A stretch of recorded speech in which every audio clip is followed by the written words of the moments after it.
Hello guys, this is गौर सिंह। आप सबका स्वागत है हमारी एक और इंटरेस्टिंग वीडियो में। सो गाइस, आप देख रहे हैं हमारे चैनल एडुकेटिस एंड आप सबका स्वागत है हमारी न्यू सीरीज में। स्पेशल कोविड सेशन है, ये फर्स्ट एपिसोड होने वाला है सृष्टि सिंह के साथ and she is my classmate. So आज ये शेयर करने वाली होंगी अपना एक्सपीरियंस क्लास 10th का और अपना मैसेज देना चाहेंगी अपने जूनियर्स को।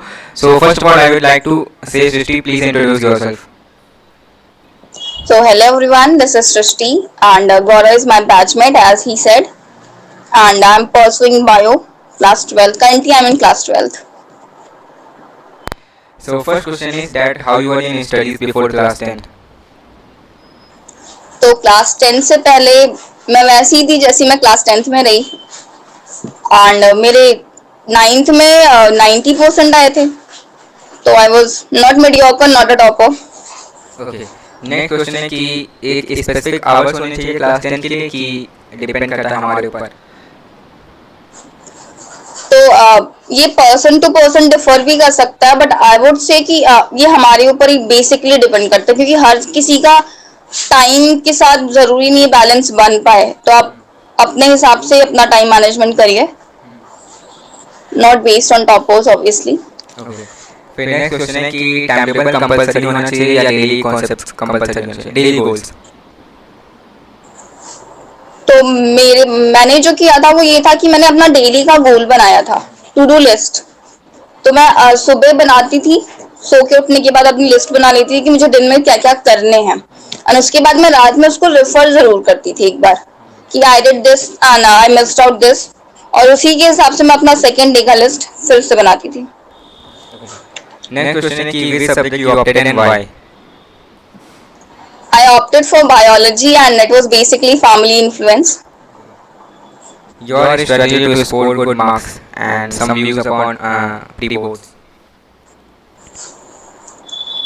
My strategy was कि जितना पढ़ाया गया है अगर उतना मैं पूरा कर पा रही हूँ तो वेल एंड गुड, वरना फिर मैं टॉपिक वाइज एक एक चीज लेके चलती थी। हर सब्जेक्ट का 2 सब्जेक्ट एट अ टाइम में लेती थी और उसी के हिसाब से मैं अपना प्रिपरेशन करती थी daily. And to pre boards, तो सभी जैसा बोलते हैं कि हर किसी के प्री बोर्ड्स में उतने अच्छे आते नहीं है, ये सही बात है, बिकॉज प्री बोर्ड का जो होता है वो बहुत टफ बनाया ही जाता है ताकि हम थोड़ा प्रिपरेशन और अच्छी करें। तो प्री बोर्ड पे फोकस करें पढ़ाई के लिए, मार्क्स पे उतना ध्यान मत दें। Which you prefer most, school, YouTube or coaching? I would prefer for school. Okay. Best books for class 10th. What I referred was exam idea and it depends on you, आपको जो सही लगे आप ऑप्ट कर सकते हैं। Okay, next question, can we use social media? एक limit में यूज करें, अगर आप छोड़ सकते हैं तो आप छोड़ भी सकते हैं, आपके ऊपर है। Okay. Next question is best time to start preparation. जब आपको फील हो कि मुझे स्टार्ट कर देनी चाहिए तो सर वहीं से स्टार्ट कर दीजिए, don't wait for any time. Okay. Next question is that syllabus complete करें या concept clear करें? कॉन्सेप्ट क्लियर करें, एकदम सिलेबस पे ही फोकस मत करिए। आपका कॉन्सेप्ट क्लियर होगा तो आपको एग्जाम में बहुत हेल्प करने वाला है, Okay. बिकॉज हमेशा बुकिश लैंग्वेज में ही पेपर नहीं आता है। फिर some tips about revision. Revision कैसे करना चाहिए? रिवीजन के लिए आप अपने नोट्स रेफर कर सकते हैं, अगर आपने खुद से बनाया है आप स्कूल के नोट्स रेफर कर सकते हैं। एंड डेली बेसिस पे करिए, ये मत करिए कि मैं ये एक हफ्ते बाद करूंगा 2 हफ्ते बाद करूंगा, जो दिन में पढ़ा है बस उसको एक बार देख लीजिए। Okay. Minimum sample question paper या PYQs कितने लगाने चाहिए? अच्छे से अगर पूरा कवर हो गया है तब तो आप ज्यादा से ज्यादा लगा लेंगे, 10, बहुत लोग 10 लगा लेते हैं, बहुत लोग 20 भी लगा लेते हैं। और जिन्होंने बिल्कुल पढ़ा नहीं है तो आप क्वेश्चंस प्रीवाइक्यूज आप तब भी रेफर जरूर करिएगा, बिकॉज आपको एक आइडिया लग जाएगा कि एग्जाम का पेपर कैसा आ सकता है। ठीक है, तो आपको पैटर्न बहुत अच्छे से पता होगा। Okay. तो मिनिमम 5 तो लगा लीजिए। और किसके लगाने चाहिए? Any specific है या कुछ भी? हर किसी का अच्छा ही होता है, ठीक है, अगर अच्छा नहीं होता तो फिर मार्केट में क्यों ही होता। तो मैंने एग्जाम आइडिया रेफर की थी as I said before also, तो आप अपने हिसाब से जो आप ऑप्ट कर सकते हैं आप करिए। Okay. एक एडिशनल चीज़ मैंने यहाँ पे ऑब्जर्व की थी जब मैं प्रिपेयर कर रहा था कि जो 2019 का और 2009 का जो पेपर था उसमें लगभग 80% क्वेश्चन सेम थे जो सैम्पल क्वेश्चन पेपर थे और पीवाईक्यू थे। और फिर 2018 का और 2008 का सेम था, 17 का 7 का और 16 का 6 का। तो यहाँ से ये पता चल गया कि हर 10 साल पे 80% पेपर सेम ही आता है। और वो मैंने ऑब्जर्व किया था, पीवोस की तरफ से हेल्प मिली थी। एंड यस, नेक्स्ट क्वेश्चन है कि नोट्स कैसे बनाना है स्टडी के बारे में। सेल्फ स्टडी तो डेली बेसिस पे ही होती है एंड हर दिन अगर आप देखिए, आप अभी स्टार्ट करने जा रहे हैं तो हर दिन आप 15-15 मिनट भी देंगे तो बहुत है। लेकिन जो भी पढ़ना रेगुलर पे पढ़ रहे हैं वो तो अपना बना ही चुके हैं, मुझे 4 घंटे पढ़ना है, मुझे 5 घंटे पढ़ना है। तो every person is different and self study भी हर किसी की डिफरेंट होती है, बट दीजिए जरूर क्योंकि सेल्फ स्टडी मस्ट है, वरना फिर आप रिकॉल करने में फिर आपको बहुत दिक्कत होने वाली है। ओके, क्लास में कितने आए? 94.8%. ओके, लास्ट क्वेश्चन ये है कि important message to all juniors.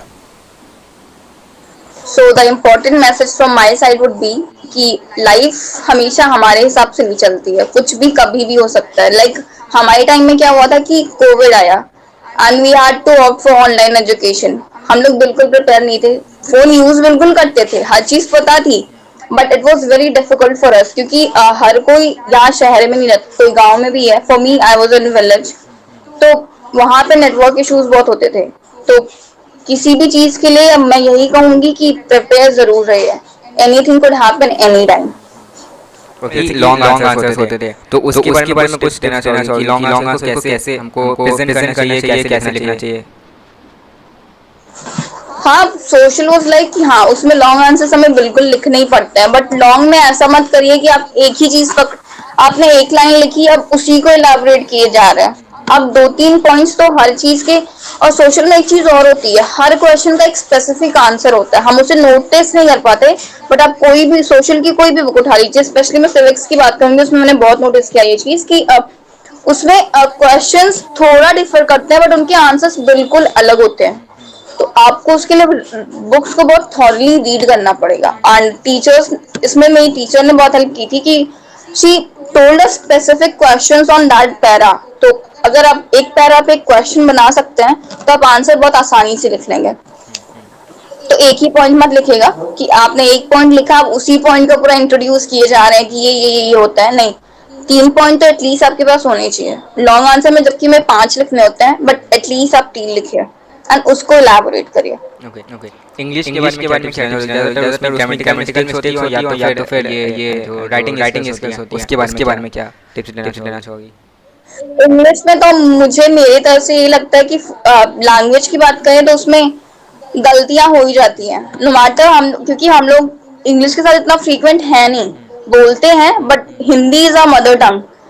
तो इंग्लिश में आप ये कर सकते हैं कि आप ग्रामर भी पढ़िए, वो जरूरी है, वरना वो आपको और आप इंग्लिश में अगर बात करेंगे ना तो आपको वो धीरे धीरे ऐसे पता चल जाएगा कि इसके साथ ये विल है या शैल है, ठीक है। एंड सेकेंडली जो राइटिंग पार्ट है उसमें करते क्या है हम लोग की फॉर्मेट है उसको सही से नहीं लिखते हैं। तो आपको फॉर्मेट तो मस्ट है, आपको फॉर्मेट पता होनी चाहिए।